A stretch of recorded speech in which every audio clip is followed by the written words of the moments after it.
Can you all see my screen okay? Yes. Yes. Okay, great. So thanks for that great introduction, Saeed. I was also really excited to watch your midpoint presentations last week, and it was really great to hear what at least some of you were up to. And so I'll be giving roughly the first half of the presentation. Mayara will give roughly the second half, and then and the three of us together with Yunnan will handle the Q&A.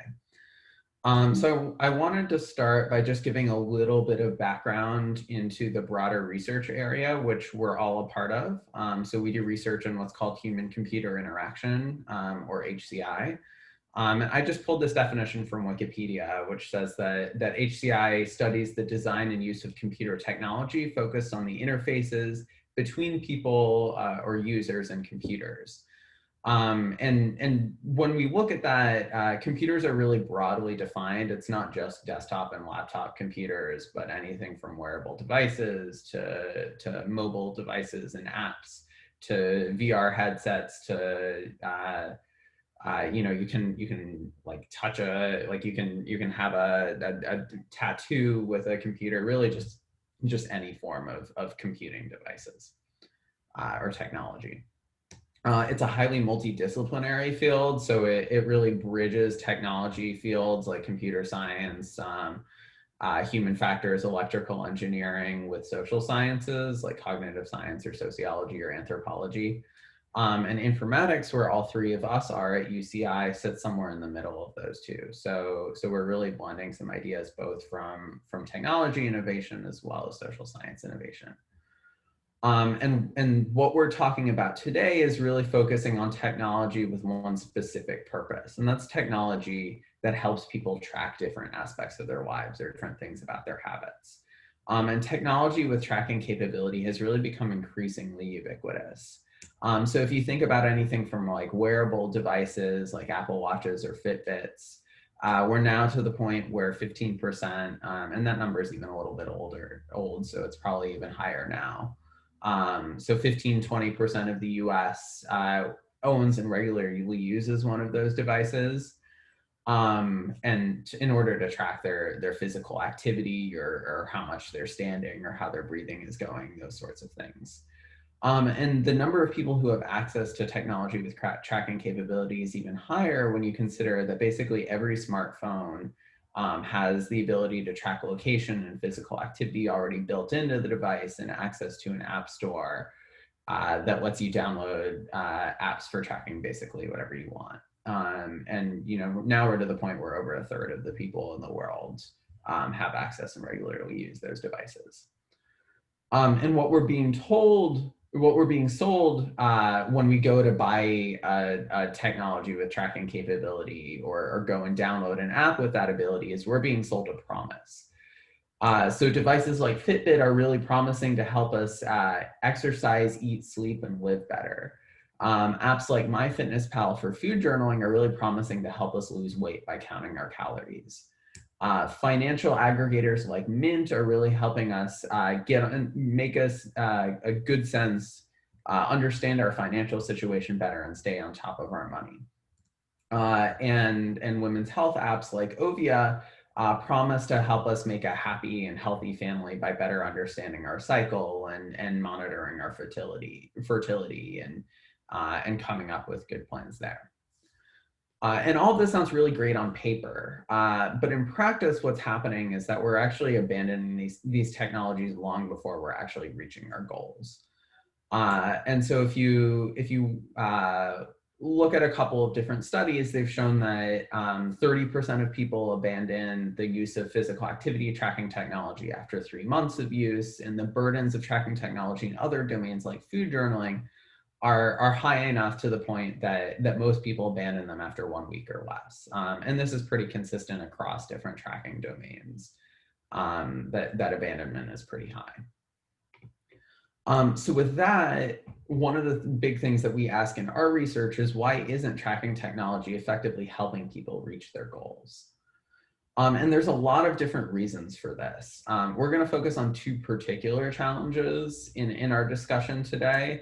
I'm really going to focus on the challenge that apps are making assumptions about the people who are using them. And then Mayara is going to take over and talk about how apps are perpetuating some unrealistic expectations for people. And I introduced tracking apps more broadly to give you a sense of the types of technology and in particular the types of IoT technology that we're studying. But we're going to really focus on women's health technology, which is really a widely growing area. There's nearly 30,000 mobile apps in the space that have been downloaded over 200 million times. So really, really widely used, lots of venture capital interest, that sort of thing. And they're really designed to support a wide range of goals, like people who are trying to conceive, people who are trying to avoid pregnancy, or just monitor their period or other cycles. And I'm going to use the word woman in this talk in order to refer to people who menstruate, but I really want to highlight that not all people who have a menstrual cycle identify as women, and not all women have a menstrual cycle. And this will come up in a couple of interesting design tensions that we see in our work. So if you haven't used one of these apps before, I can tell you that I have not used one of these apps for myself. For example, I want to give some guidance on what sorts of features these apps contain. So typically they display when you're expected to next have your period and next expected to ovulate. You can also track when you had your last period or other information like that. They often use really stereotypically feminine attributes, like really pink aesthetics and flowers and hearts, that sort of thing. They often have period or fertility in the name of the app itself. So if someone's looking over your shoulder, they might actually be able to see exactly what you're doing, which may not be something that you want. They often support tracking of fields which aren't related to health, like your mental health or your sleep or your sexual activity. And then they often allow people to share their data with others, like with a partner or a friend. Okay, so now to the actual assumptions that people are making. So in order the assumptions that apps are making. So in order to figure out those assumptions, just to get a sense of where the data that I'm presenting is coming from, we analyzed app reviews. We also conducted a survey with about 700 people. So it was a pretty large survey by the standards of the field. And then did some in-depth follow-up interviews to understand some people's perspectives a little more deeply. Okay, so now to some of the assumptions that apps are making. So one of the big things that apps often assume is they assume that people have a really regular cycle. So one person said the whole reason I need a period app is due to my extremely irregular periods. For someone whose days vary, it's hard to use. So apps are making this assumption because it's much easier to do the prediction if you assume that someone has like a 4-week cycle, for example. But oftentimes a lot of the reason why people go to these apps in the first place is because they want to monitor their irregular cycle. Apps are also making a lot of assumptions about the identities and the goals of the people who are using the apps. So as one example, as I kind of alluded to before, apps are assuming that the person who's using them identifies as a woman. So one participant highlighted that it was hard to find a period tracker that didn't misgender me. He identified as male. He only found 2. And so as a result, he was really constrained in the choices of apps that he could actually use. Suddenly those 30,000 apps that were available really only became 2 for him. So apps were making that assumption that he identified as female. And so to give a sense of what that might actually look like in an app, here's the Glow app, a common fertility and period tracking app, which supports a bunch of different goals like avoiding pregnancy, trying to conceive, fertility treatments, that sort of thing. And then if someone identifies as male, it directs them to an alternate view of the app, which basically doesn't have anything about menstruation or about their cycles. So as I mentioned before, apps also support tracking other factors relating to health, like maybe when you had sex or when you were ovulating, to support different pregnancy goals, or just so that you can keep better track of how your relationship is going. But people often treat that as the apps are trying to imply a goal for them. So one participant said, my app is clearly trying to support me getting pregnant, which is not my intent and not just agnostically about tracking. So apps are making this implicit assumption that a person is trying to conceive by highlighting ovulation information so prominently. And to give a sense of why this is particularly problematic, let's think about some other folks who might be using these apps. So for example, one participant highlighted or said that they wish that they made a kid's version of the app because they don't care about fertility, they're too young. So if you take a 14-year-old and you show them an app like this, then they're seeing this ovulation information prominently presented, and that may not be something that they're interested in, or that as a designer you're trying to support. Or people may not care about logging sex altogether. One person said, I wish it was less catered to birth and family planning. I suppose I'm in the minority since I'm asexual. So the app is assuming that someone is sexually active or actually cares about logging this, and it can make people feel excluded or feel like they're in the minority by promoting those options. Another participant highlighted that sex options assume sex with a man. It reminds me that I'm not a normal woman when I'm using the app. So by using iconography and other visual language, like in sharing, using a female icon and sharing it with a male icon, these apps are implicitly making these assumptions about heteronormativity and that a person has a male partner or even a single partner or even a partner at all. And then to wrap it all up, even if we think outside of identities, just showing this type of information can be really problematic to some people. So one participant said, my app shows predicted ovulation. I wish it didn't. We dealt with infertility and extensive treatments for 6 years. I'm no longer trying to get pregnant, and I don't like the reminder of trying to conceive or the tiny glimmer of hope that maybe by magic, this will be the month where a miracle happens. So even just showing information about ovulation or showing information related to fertility for this participant was really a triggering experience and caused a lot of discomfort. So to wrap up on some of the assumptions that apps are making, they're really assuming a lot of things about people's goals, people's bodies, people's identities. They're oftentimes assuming that people match up with stereotypes or heteronormative preferences, and as a result, people are often feeling excluded by their apps. Or alternatively, apps are just being less useful for people than they otherwise would if they match their expectations. And certainly designing a one-size-fits-all solution is challenging and oftentimes isn't even the best approach. But when we're designing apps like women's health tracking apps, we can do a better job of accounting for people's identities and offer them more ways of customizing the apps to better fit their needs. So with that, I'll turn it over to Mayara to talk a little bit about the expectations that apps are perpetuating.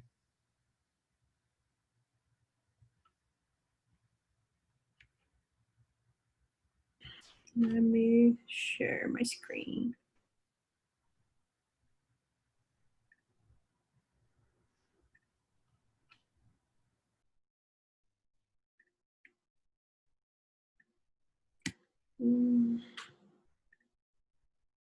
Okay, can you all see my presentation? Great. So thank you, Daniel, for your presentation. And to finish our talk, I will briefly describe a study that we conducted together, which focused on examining fertility apps for holistic tracking. Oops. To give you a bit of background, just a second. To give you a bit of background, in my previous research, we analyzed the self-tracking activities that people perform when they are trying to conceive. And in this study, we identified that people interact with the self-track data in different ways. And when we analyzed these ways, we found that there were different relationships between emotions and self-tracking activities that seem to configure different levels of emotional intensity, from more positive to more negative ones. And these initial studies motivated us then to analyze what commercial fertility apps currently offer to people. But why analyze these apps? Well, first, because there are so many of them, as Daniel commented. The background of this slide is a screenshot from the Google Play Store for a search for the term fertility. And today, many people use these apps. So considering that we found in our previous study that some people have negative experiences, it's important and even critical to understand what is the type of support these apps offer and what type of support they don't offer, and also to understand how they can influence people's practices, people's data practices. So in this study, we selected the 31 most and best rated fertility apps from the 2 main app stores. For the analysis, we triangulated data from 3 different sources. We copied and used the text from the App Store pages so we could see and analyze how these apps were advertised for consumers. We also downloaded and analyzed each of the apps so we could see what features they offer and what these features support. And we downloaded and qualitatively analyzed the app reviews that were available for each of these apps so we could explore what users think of these apps. Our results show that fertility apps aim to be comprehensive, which is reflected in the App Store pages. But we also identified some issues related to this aim. So the App Store pages, they highlight mainly 4 aspects. First, they emphasize the support for different fertility goals. This type of claim is often similar to the one that is in the slide, where you can see that the app is claiming to support people who are both trying to conceive or trying to avoid conception. The second aspect is this emphasis on tracking health indicators and how comprehensive the tracking is. This focus on collection was present in all App Store pages, and the quote I put in this slide brings a good example in which it says, you can track over 30 health indicators at once so we can see the patterns of your health. And this is related with the third aspect, which is the feedback that is offered, and that App Store pages often highlight those feedback features and how they make data analysis simple. It was also something present in all App Store pages, and many of them use this expression as in the quote at a glance, like you can see your fertile days and variations in your cycle at a glance. And finally, many of these App Store pages emphasize that using these apps can give users control over their bodies. So the main idea is that with collecting and seeing this data, with the support of these apps, you will be able to control your fertility, to control your health, to control your body. I will use these 4 items to guide the presentation for now on, starting with goals. So there are mainly 3 places where you can see a reference to goals. The first one is in the App Store page where the apps are described. The second one is in the onboarding process, like those first screens that you see the first time you use an app. And the final place is in the settings, where you can do some changes in the configurations of the app. And as you can see through this graph, in the App Store pages, all of them say that these apps are useful for period tracking, which makes sense, right? Because this is the main focus of a fertility app. However, when we check the apps, first, only 18 of them have an onboarding process. And from these 18, only 14 actually ask the user what is the goal that this user has. So although many of these apps say that they support different goals, only less than half of them actually care to ask the user what is the goal that they have to use those apps. And from those 14, all of them offer trying to conceive as an option, but only 8 offer period tracking as an option. And we can see a similar pattern of this inside the apps in the settings. The most common possible goal change is to change to pregnancy mode. It's like you got pregnant and now you want to track the stages of your pregnancy. So this is the most common one. The second most common one is trying to conceive. The third one is finally period tracking. So we can see that these apps have a particular focus on conception. And this is also reflected in the reviews because many users do use these apps for conceiving. So this is an example of a user who used the app first to conceive the first child, then stopped using the app, and now is using the app again to try to conceive the second one. However, some other users describe a more continuous use, such as in this example, and I'm gonna read. I used this app for 5 years. In the beginning, I successfully avoided pregnancy, and now I'm on my second pregnancy. So people like this user describe a more long-term use of such apps. And this long-term use includes transitions through different goals, such as in this case, from trying to avoid conception to trying to conceive, more than once actually. In the analysis of app features, we also saw the apps aim to support comprehensive and long-term tracking with a focus on comprehensive. So we found that apps offer 62 different types of health indicators for people to track. Each app offered from 2 to as much as 34 indicators. This table shows the most common ones, how many apps bring them, how many apps offer them, how the data is inputted in the app, and what is the implied tracking periodicity of each of these indicators. So for example, periods are present obviously in all the apps. They are tracked manually. You input the data, the dates manually in the app, and they are tracked once a cycle, which is roughly once a month. Temperature, on the other hand, is present in 26 apps. It is mostly tracked manually. You measure with the thermometer and then you enter the temperature in the app. Although 3 apps offer a syncing feature when you have a smart thermometer sort of thing, but it's mostly manually. And it's also expected to be tracked daily at the same time in the morning before you get out of bed. So when our expectation was that users would think that this is too much, that the apps are expecting too much for them to track.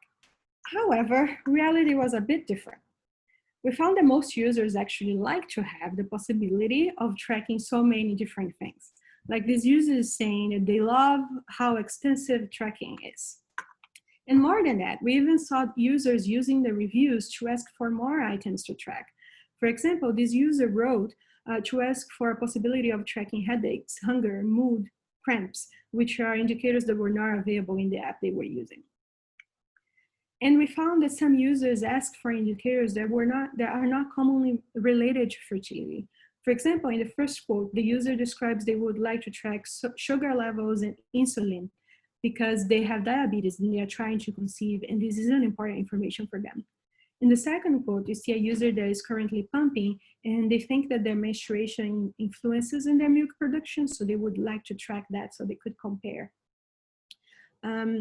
So in summary, we found that concerning data collection, apps offer a lot, but users want more. But how about the feedback, right? So we collect all this data, and what do apps do with all this data that we imputed on them? Well, the main type of feedback that these apps offer is through visualizations. They also offer predictions for the next periods, the ovulation, and the fertile window, but these are also embedded in the visualizations. And the main visualizations we identified were the calendar, which is present in all the apps, and the temperature graph, which was present in 21 of them. And these visualizations, they offer good information to the users. So for example, the calendar offers a good summary of the current month, where you can easily see the dates of your periods, the date of your ovulation, your fertile window, alongside with indicators of other things that you might have tracked. And the temperature graph offer multiple days of data at once, and you can just scroll right to see past data. And it also shows like important patterns that are related to conception and thus important to both trying to conceive and trying to avoid conception. However, they also have issues. So the calendar is not very good for pattern visualization. First, it shows only the current month, right? But a cycle can span for multiple months. And also, you need to click in the days to see all the things you tracked for that day. So if you want to find a pattern, let's say if you want to see if your headaches are associated with your periods, you will have to click in the day and then memorize the data and then scroll to the previous month, click in multiple days until you find the information you want, memorize it again. And if you want to continue, you have to keep scrolling from multiple past cycles. So this can be very burdensome. The temperature graph is a bit better for seeing patterns because it's easy to see in the timeline way that it shows it, but it tends to show less indicators, and most indicators that are related with conceptions. For example, ovulation, intercourse days, cervical mucus. and temperature. And of course, if you don't track temperature, that graph is basically useless for you. And this is what the user of this quote is complaining about. The person really likes that the app allows tracking symptoms and other observations, but really dislikes that this information is not displayed in the graph, so it's basically useless. And finally, the last aspect emphasized by many App Store pages is how collecting and analyzing data through the app will help users to gain or regain control over the bias. However, when we analyzed the user reviews, we saw that the fertility experiences of many users seem to not be very well supported by these apps, by the apps they were using. First, although these apps have this very specific focus on conception, there were many conception-related events that were not very well supported, such as pregnancy, breastfeeding, and miscarriage. I added quotes for every one of them, but in the interest of time, I will focus on the last one, which can be more problematic. This user lost a pregnancy, and not every app have the option for you to track that you had a miscarriage. And this can be a problem because some of these apps keep sending messages to the user as if the user was still pregnant, which can be very disheartening for a person that just lost a baby. So despite these apps have this particular focus on conception, many of them seem to not offer good support for these other conception-related events that can be very common. Second, fertility spans the whole life of a person who menstruates, including different life stages in which conception is not the main event. For example, Daniel mentioned a little bit about it. Teenagers also menstruate. In early teenage years, they are usually at transition time, when the periods are still irregular until they achieve the pattern of their reproductive years. But these apps seem to not be very well prepared for this public, as the example of this quote, in which the user is complaining that the app keeps sending messages about sex to her. Another important life stage is menopause, when periods become irregular again until they stop.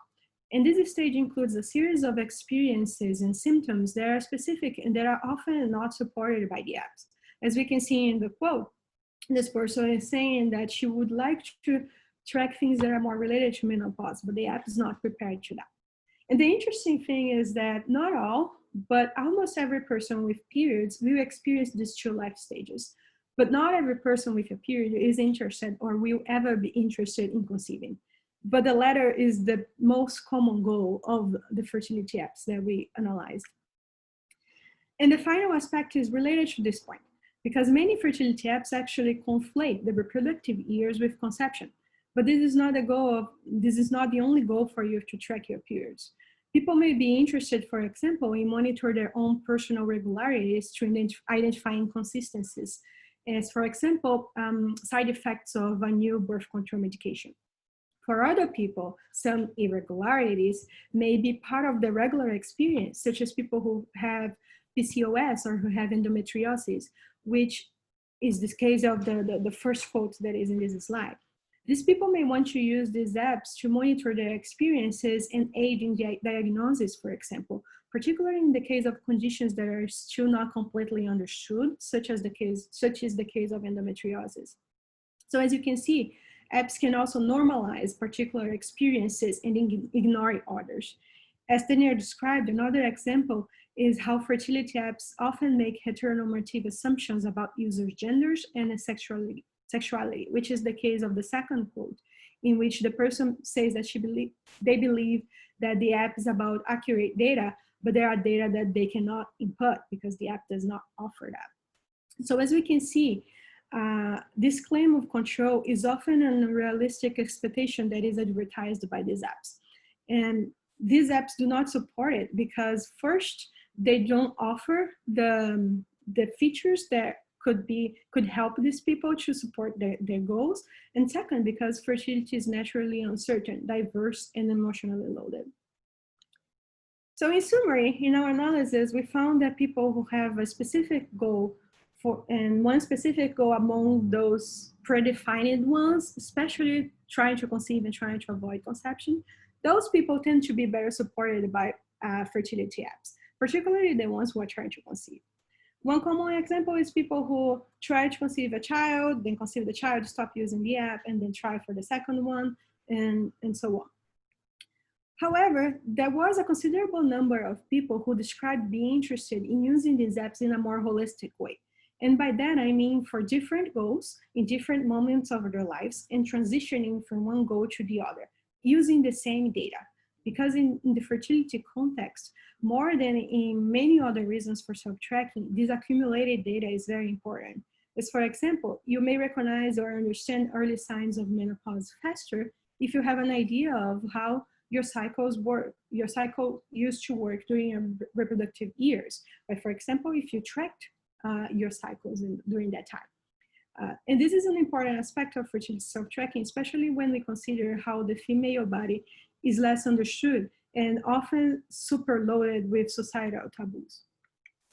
But okay, how apps can support holistic self-tracking? This is a work in progress, but some suggestions we have so far is, for example, include more flexible data tracking, so users can create their own health indicators and can change or hide the indicators that they don't have interested in. Offer full cycle view besides the regular monthly view, and offer cycle to cycle comparisons, especially in the free versions of the apps that they don't have it, and offer customizable graphs. So users can create a graph that will plot the things that they want to see. And finally, allow and ask users for goal changes. So it's possible to, if you have one goal today, but it may not be your goal the next week, so you can still use your data for your current goal, whatever it is. And that's it. So just a summary, fertility is related to multiple aspects and events of a person's lives. And there are many reasons for a person to track that are not related to conception, and apps should aim to be comprehensive in supporting different goals as well.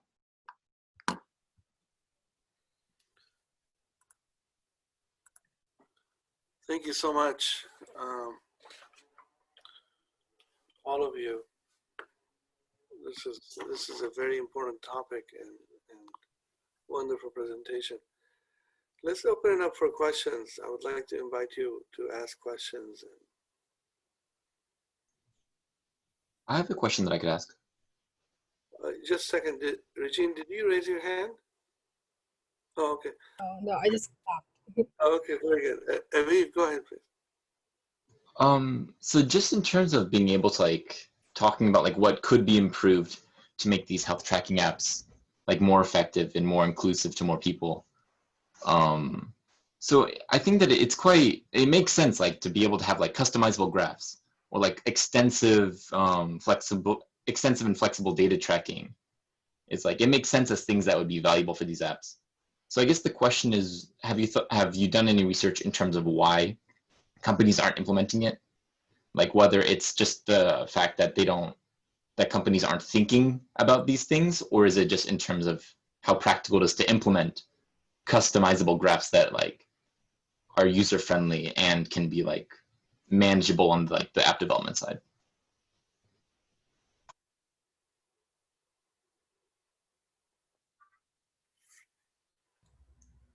So I'll start, but I think maybe we can all share some thoughts. I think that's a really good question. So I think one part you kind of alluded to.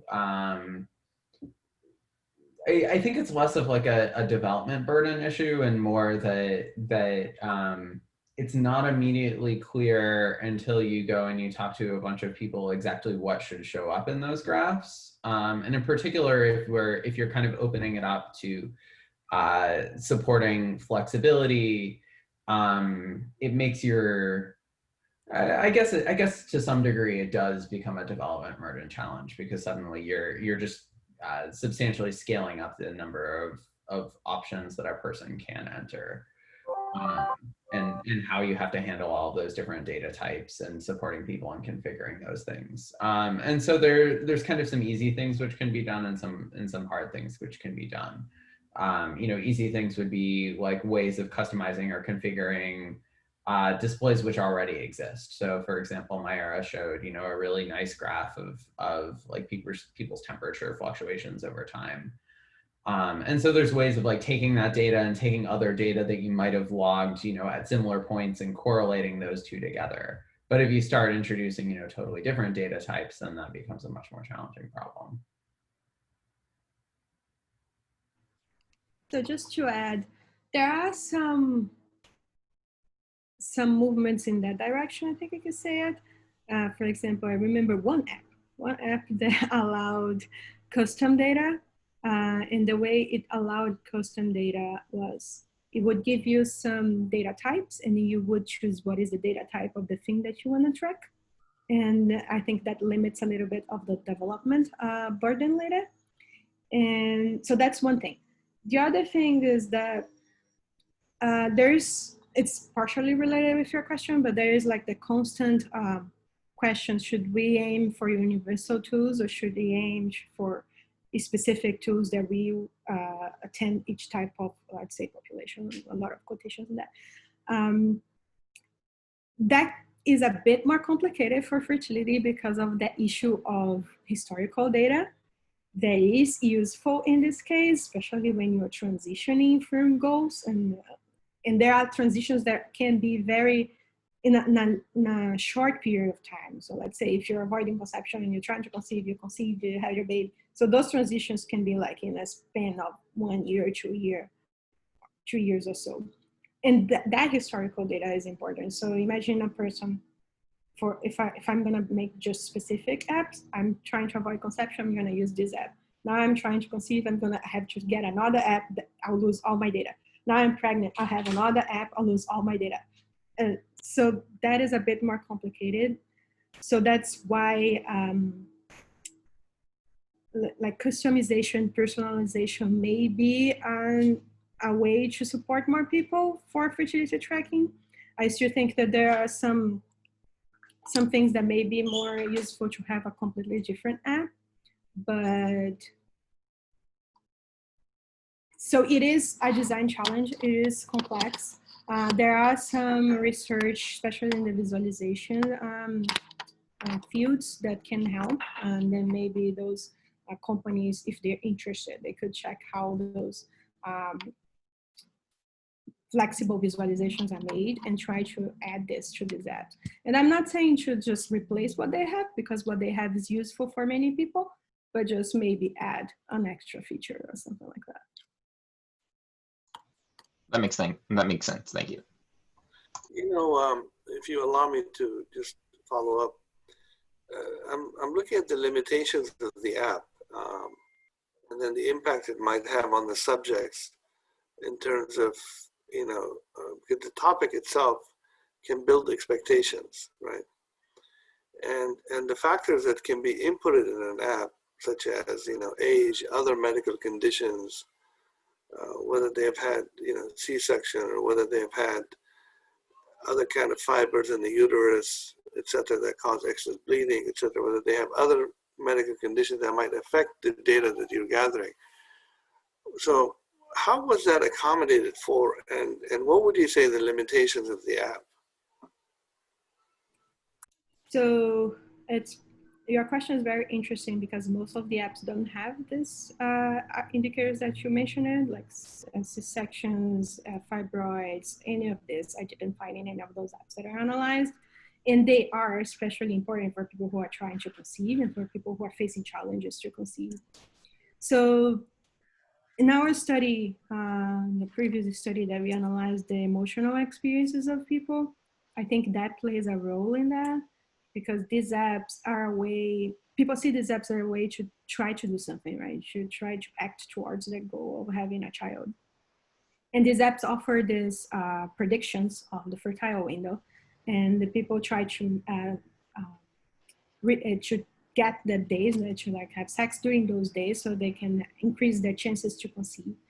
But those predictions, they are not explained. So we don't know what data is used to generate them. We don't know what aspects they consider and anything, mostly anything. There was just one app that had a published paper about their cycle tracking. The other ones are all, how can I say, all private. And that is the project that Marawin is working on. So we are currently analyzing how those predictions influence people, and if people, how do they interpret them, and how do they interpret, for example, the current claims for machine learning and artificial intelligence that many new apps are now using and highlighting in their like app pages.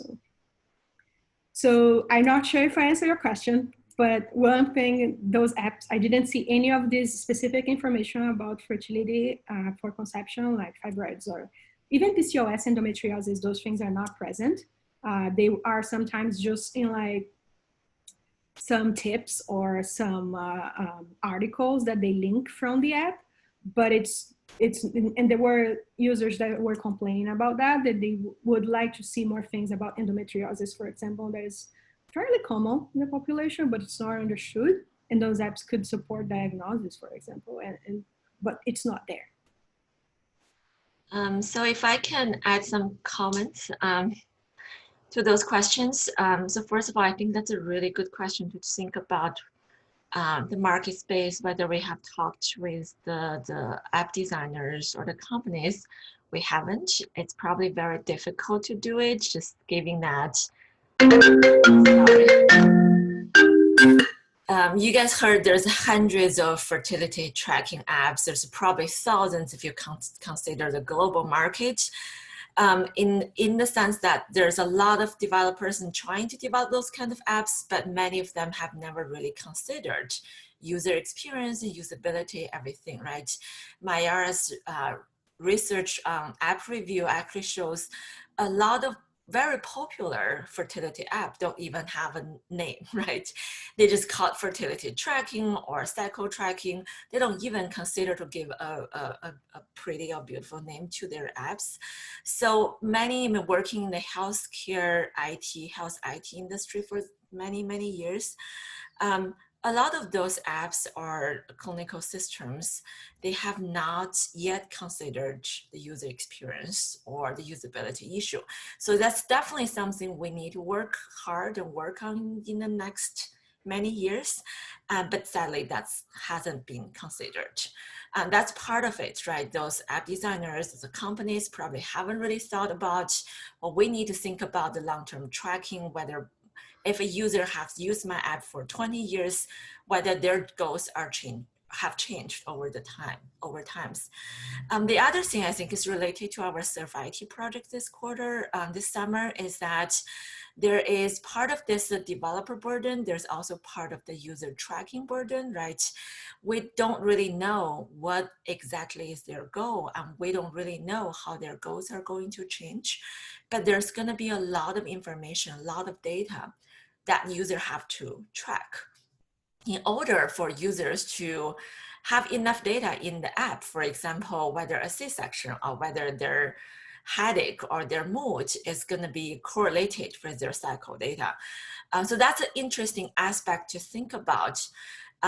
Of course, it's just going to be great if we have a lot more data points, then we can make those visualizations. We can potentially see correlations of the user's behaviors, their mood, everything correlated with their cycle changes. But there's actually the burdens on the users that they have to enter that data, collect the data every day. So how do we balance that kind of burden of tracking data and the benefit of having this data and analyzed and presented back from those apps? So that's an interesting point. And we also wanted to tease out and study through this SURF-IoT program, right? Some questions we specifically will ask the users, if their data, for example, their body temperature or their mood, this data is not going to be used for making their fertility prediction about their fertile window. Are they still going to track this data? What kind of a value they say, tracking this data, what kind of a value they could say from there.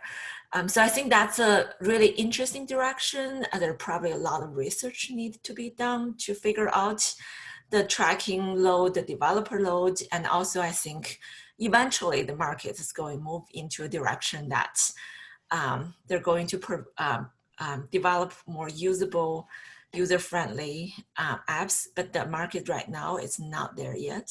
That's the role for us as researchers to figure out and to bring some interesting information to the app developers eventually.